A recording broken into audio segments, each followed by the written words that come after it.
Depression ए silent killer. तर असं का म्हणतोय आपण? काही दिवसापूर्वी माझ्या क्लिनिकमध्ये एक कपल आलं. 30-40लं कपल असावं ते. आणि 1-2 मिनिटांनी मी तिच्या नवऱ्याला विचारलं की भाऊ काय होतंय नक्की आपल्याला? मला उत्तर दिलं, मला चिडचिड होतं, मला झोप व्यवस्थित येत नाही, मला जेवणाची इच्छा होत नाही, पण घरचे म्हणताय तुम्ही मुद्दाम करतायत आणि हा मुद्दाम शब्दच मला खूप त्रास देतोय. नमस्कार, मी आपला सायकॅट्रिस्ट डॉक्टर प्रशांत चक्करवार. आज एक प्रसंग मी आपल्याशी शेअर करणार आहे. काही दिवसापूर्वी माझ्या क्लिनिकमध्ये एक कपल आलं. 30-40लं कपल असावं ते. तर पत्नी थोडीशी ॲग्रेसिव्ह झाली होती आणि मला सांगायला लागली की सर, हा माझा नवरा जो आहे हा नुसता चिडचिड करतो, काही दिवसापासून कामच करत नाही, 2-3 महिन्यापासून घरीच आहे, नुसता बसून राहतो, झोपतही व्यवस्थित नाही आणि ती पूर्ण त्यामुळे त्रस्त झाली होती. तर हे सर्व ॲग्रेशन पाहून मी थोडा स्तब्ध झालो आणि 1-2 मिनिटांनी मी तिच्या नवऱ्याला विचारलं की भाऊ काय होतंय नक्की आपल्याला? तर थोडासा अस्वस्थतेने त्यांनी थोडं मला उत्तर दिलं, मला हे जे सांगतायत ते बरोबर मला होतंय असं. मला 2-3 महिन्यापासून कुठं जाण्याची इच्छा होत नाही, मी दुकानातसुद्धा जाणं बंद केलं आहे, मला चिडचिड होतं, मला झोप व्यवस्थित येत नाही, मला जेवणाची इच्छा होत नाही आणि हे सर्व मला त्रास होत आहेत. मी जेव्हा यांना शेअर करतो तर हे मला म्हणतात की तुम्ही मुद्दामच करतायत, तुम्हाला 2 हात आहेत, 2 पाय आहे, 2 डोळे आहे, बाकीच्या व्यक्तीसारखं सर्व तुमचं व्यवस्थित आहे, तरी तुम्ही का कामाला जात नाही? तर मला अडचण ही होते सर की मला तर त्रास होतोय, मी नॉर्मल जो आहे नॉर्मल व्यक्तीसारखा वागू शकत नाही, पण घरचे म्हणताय तुम्ही मुद्दाम करतायत आणि हा मुद्दाम शब्दच मला खूप त्रास देतोय. तर मंडळी, मला वाटतं की असे प्रसंग, असे कपल्स आपल्या आजूबाजूला सुद्धा दिसत असतील ज्याच्यामध्ये ह्या समस्या आहेत.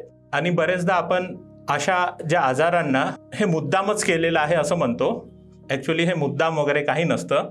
तर हा आजार उदासीनतेचा आजार असू शकतो. उदासीनता किंवा डिप्रेशनचा हा आजार असू शकतो. उदासीनता किंवा डिप्रेशन म्हणजे नक्की काय हे आपण थोडंसं समजून घेऊया.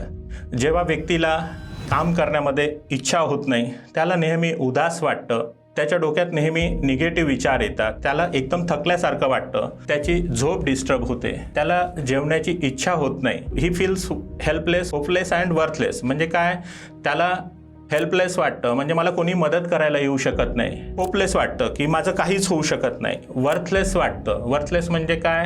तर माझ्या जीवनाला काही अर्थ राहिलेला नाही. बरेचदा या लोकांना यापेक्षा मरून गेलेलं बरं, यापेक्षा मरून गेलेलं बरं असं सुद्धा वाटायला लागतं. तर अशा प्रकारचे लक्षणं जेव्हा येतात तेव्हा तो उदासीनताचा आजार असू शकतो.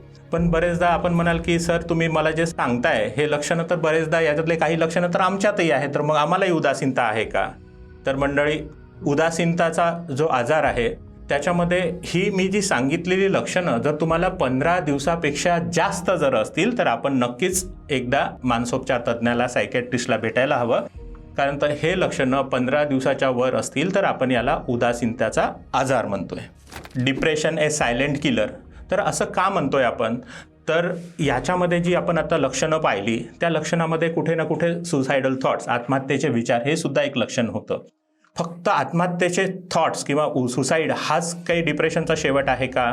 तर नाही. डिप्रेशनचा एक भाग सुसाईड आहे, पण 90-95% लोकांमध्ये जे आहे आपल्याला त्याची वर्किंग इफिशियन्सी, त्याची कार्यक्षमता कमी होते, म्हणून आपण याला सायलेंट किलर म्हटलं. तर याचं एक उदाहरण जर द्यायचं झालं तर मी तुम्हाला एक छान उदाहरण सांगेल. ॲक्टिवा गाडीचं आपण जर उदाहरण घेतलं तर व्यक्तीच्या कार्यक्षमता ॲक्टिवाच्या इंजिनसारख्या असतात. जर तुम्ही नॉर्मल असाल, म्हणजे ती गाडी व्यवस्थित असेल, जसं त्याचं ॲक्सिलेटर वाढवाल तर ॲक्टिवा धूम पळेल.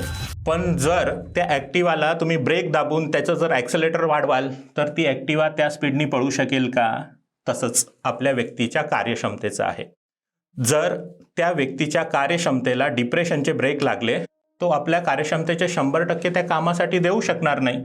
आणि तो जर 100% देऊ शकणार नाही तर त्याला त्या प्रमाणात त्या कामामध्ये यश मिळणार नाही.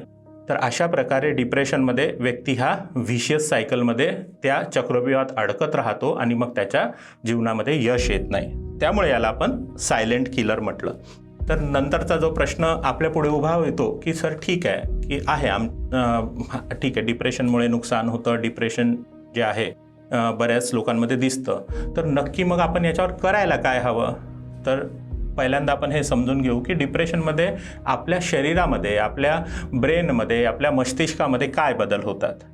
तर सायंटिफिकली असं आढळलेलं आहे की आपल्या ब्रेनमध्ये काही न्यूरोट्रान्समीटर, ज्याला आपण साध्या शब्दात समजायचं तर केमिकल्स असं म्हणू, तर सिरोटोनिन नावाचं जे न्यूरोट्रान्समीटर आहे हे कमी झालेलं असतं आणि ते कमी झाल्यावर जे मी लक्षणं आपल्याला सांगितली आहे त्यातली बरीच लक्षणं त्या व्यक्तीमध्ये यायला लागतात. तर त्यामुळे जर आपण ते केमिकल वाढवणारी औषधी दिली किंवा मग त्याबरोबर औषधांबरोबर, प्रत्येक व्यक्तीला औषधच उत्तर राहणार नाही. इनिशियल लेवलच्या डिप्रेशनमध्ये आपण त्याला काउन्सिलिंगमध्ये कॉग्नेटिव्ह बिहेवियर थेरपी, सायकोथेरपी आपण ज्याला म्हणता येईल, सायकोथेरपीनी सुद्धा त्या पेशंटला आपण बरं करू शकतो. मला शेवटला आपल्याला हेच सांगायचं आहे, अशा प्रकारचे जे पेशंट्स आहेत, अशा प्रकारचे व्यक्ती आपल्या आजूबाजूला असतील तर नक्कीच हा आजार इतर आजाराप्रमाणे ट्रीटेबल आहे, याची ट्रीटमेंट होऊ शकतो. तर अशा प्रकारचे लक्षणं असतील तर आपण आपल्या जवळच्या मानसोपचार तज्ज्ञाला भेटायला हवं. आपल्याला आमचा हा व्हिडिओ कसा वाटला हे नक्की आपल्या कॉमेंटमध्ये कळवा. त्या व्यतिरिक्त हा जर आवडला असेल तर नक्की लाईक आणि सबस्क्राईब करून आम्हाला प्रोत्साहन द्या, जेणेकरून आम्ही असेच वेगवेगळे व्हिडिओ आपल्यापुढे आणत जाऊ. धन्यवाद.